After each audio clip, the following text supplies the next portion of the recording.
Good morning student. तो आज का जो हमारा टॉपिक है वह है बैंड थ्योरी। बैंड थ्योरी, ठीक है। बैंड थ्योरी के बेस पे हम सॉलिड को डिफाइन करेंगे कि जो हमारा सॉलिड है वो किसकी तरह बिहेव कर रहा है। वो आपका कंडक्टर है, सेमी कंडक्टर है या इंसुलेटर है, ठीक है। तो बेसिकली अगर हम बैंड थ्योरी की बात करें तो बैंड थ्योरी के अकॉर्डिंग बेसिकली जो सॉलिड है आपका, सॉलिड में कौन कौन से दो बैंड प्रेजेंट रहते हैं। पहला है आपका valence band and second one है आपका कंडक्शन बैंड।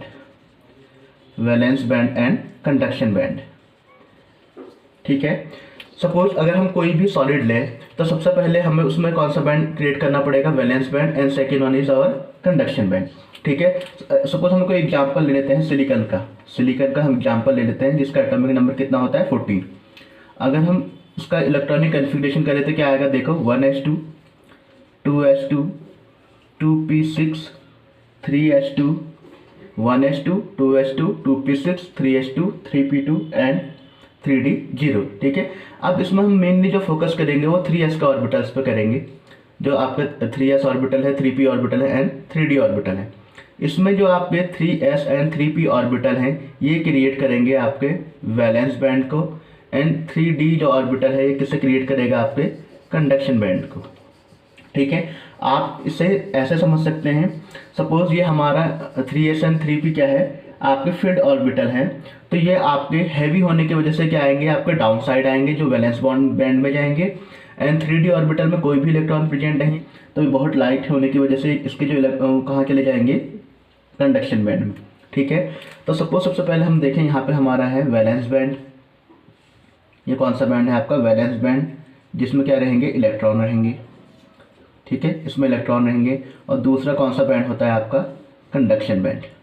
ये आपका कौन सा बैंड है, कंडक्शन बैंड, ठीक है। सपोज यहाँ पे अभी हम अगर सिलिकॉन के केस में देखें तो आपके जो 3s एंड जो 3p है ये क्या क्रिएट कर रहे हैं, आपके वैलेंस बैंड, एंड 3d क्या क्रिएट कर रहा है, आपका कंडक्शन बैंड, ठीक है। देखो नेसेसरी कंडीशन ये है कि आपके वैलेंस बैंड में तो इलेक्ट्रॉन रहेंगे ही रहेंगे, और कंडक्शन बैंड में इलेक्ट्रॉन रहेंगे। ये डिपेंड करेगा कि वो आपका सेमी कंडक्टर है, या अगर कंडक्शन बैंड में इलेक्ट्रॉन किस बेस पे रहेंगे, या तो वो आपका क्या हो, कंडक्टर हैं या सेमी कंडक्टर हैं या इंसुलेटर हैं, इंसुलेटर, ओके। अब देखो बेसिकली अगर हम यहाँ पे बात करें तो अगर हम सिलिकॉन का एग्जांपल दें तो सिलिकॉन के केस में क्या था, 3s एंड 3p आपके क्या क्रिएट कर रहे हैं, वैलेंस बैंड क्रिएट कर रहे हैं, एंड 3d क्या क्रिएट कर रहा है, आपका कंडक्शन बैंड क्रिएट कर रहा है, ठीक है। और इन दोनों के जो बीच का गैप है, conduction band and valence band के जो बीच का गैप है, इसे हम कहते हैं फॉरबिडन गैप। क्या कहते हैं इसे हम, फॉरबिडन गैप, या इसे आप सिंपली कह सकते हो एफ गैप। जो इन दोनों के बीच का जो गैप है इसे हम कहते हैं forbidden gap, okay.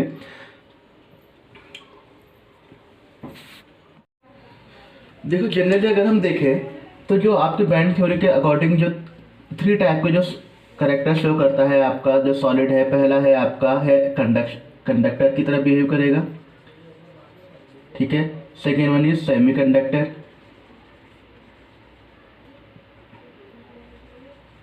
Conductor and last one is insulator, ठीक है। देखो बेसिकली इनमें डिफरेंस क्या है, कंडक्टर को आप दूसरा क्या है, मेटल्स भी बोल सकते हो, ठीक है। मेटल्स आपको सारे कंडक्टिंग बिहेवियर शो करते हैं, ठीक है। अब इसमें देखो होता क्या है, सपोज मेरे पास अगर वैलेंस बैंड है, ठीक है, ये वैलेंस बैंड है, ठीक है, और ये आपका क्या है, कंडक्शन बैंड। ये क्या है आपका, कंडक्शन बैंड। देखो इसमें क्या हो रहा है, conduction band and valence band में क्या हो रही है, ओवरलैपिंग हो रही है। यहाँ पे क्या हो रही है, ओवरलैपिंग,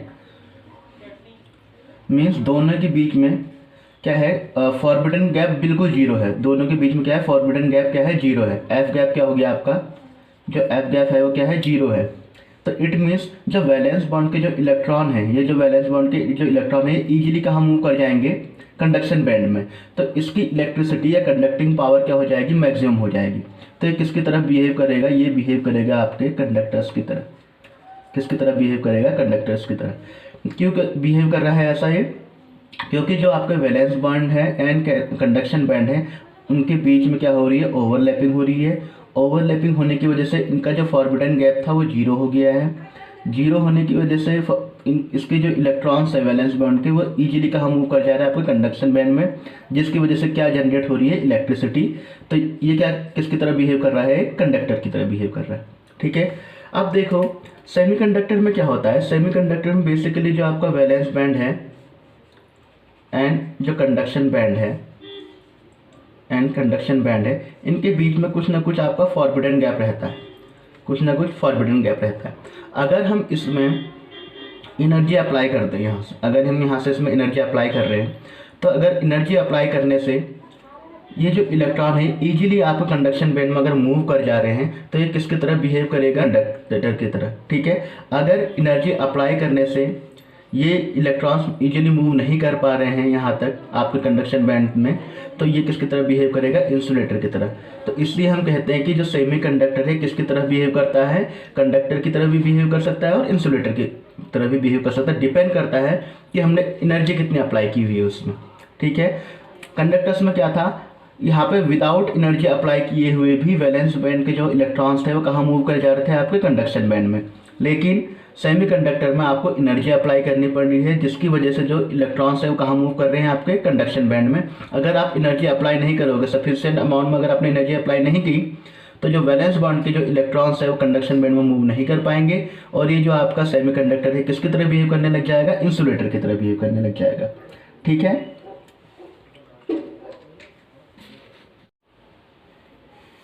अब देखो जो लास्ट वन है आपका, वो है आपका इंसुलेटर। इंसुलेटर में क्या होगा, अगर आपका वैलेंस बैंड, ये आपका वैलेंस बैंड है और ये आपका कंडक्शन बैंड है, इनके बीच का जो फॉरबिडन गैप या एनर्जी गैप, फॉरबिडन गैप इतना ज़्यादा हो जाए कि एनर्जी अप्लाई करने के बाद भी इसके जो इलेक्ट्रॉन है या यहाँ मूव ना कर पाए।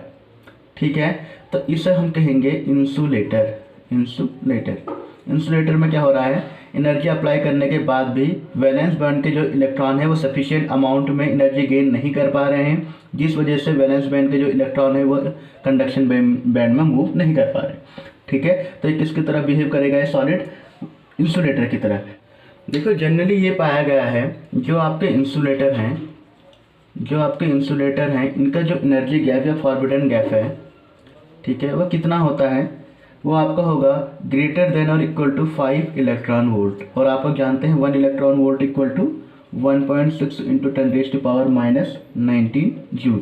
ओके, अगर आपके किसी भी सॉलिड का energy gap means forbidden gap, conduction band and valence band का जो गैप होगा वो greater and equal to 5 electron volt होगा, तो किसकी तरह बिहेव करेगा, इंसुलेटर की तरह बिहेव करेगा। अगर ये आपका जो गैप है, जो आपका एनर्जी गैप है दोनों के बीच का, वो अगर आपका 3 इलेक्ट्रॉन वोल्ट है, तो किसकी तरह बिहेव करेगा, वो आपका बिहेव करेगा सेमीकंडक्टर की तरह। ठीक है, और अगर आपका एनर्जी गैप बिल्कुल जीरो है, एनर्जी गैप क्या है, जीरो है, तो किसकी तरह बिहेव करेगा, ये आपका कंडक्टर की तरह बिहेव करेगा। ठीक है, तो क्या क्या देखा हमने बैंड थ्योरी के अकॉर्डिंग किसको डिफाइन कर रहे हैं हम, कंडक्टर, सेमीकंडक्टर एंड इंसुलेटर को। हमने देखा अगर valence band and conduction band आपस में ओवरलैप कर रहे हैं, जिसकी वजह से जो वैलेंस बॉन्ड के जो इलेक्ट्रॉन हैं वो इजीली कहाँ मूव कर जा रहे हैं, कंडक्शन बैंड में, तो वो जो सॉलिड है वो किसकी तरह बिहेव करेगा, कंडक्टर की तरह बिहेव करेगा। अगर दोनों के बीच में कुछ गैप आ रहा है, वैलेंस बैंड के बीच में एंड कंडक्शन बैंड के बीच में, अगर एनर्जी अप्लाई करने से वैलेंस बैंड के जो इलेक्ट्रॉन है वो इजीली कंडक्शन बैंड में मूव कर जा रहे हैं, तो वो किसकी तरह बिहेव करेगा, सेमीकंडक्टर की तरह। ठीक है, अगर एनर्जी अप्लाई करने के बाद भी जो इलेक्ट्रॉन है वो कंडक्शन बैंड में मूव नहीं कर पा रहे हैं, तो वो इंसुलेटर की तरह बिहेव करेगा। इसमें जो सेमीकंडक्टर है ये दोनों की तरह बिहेव करता है, कंडक्टर की तरह भी और इंसुलेटर की तरह भी। ठीक है।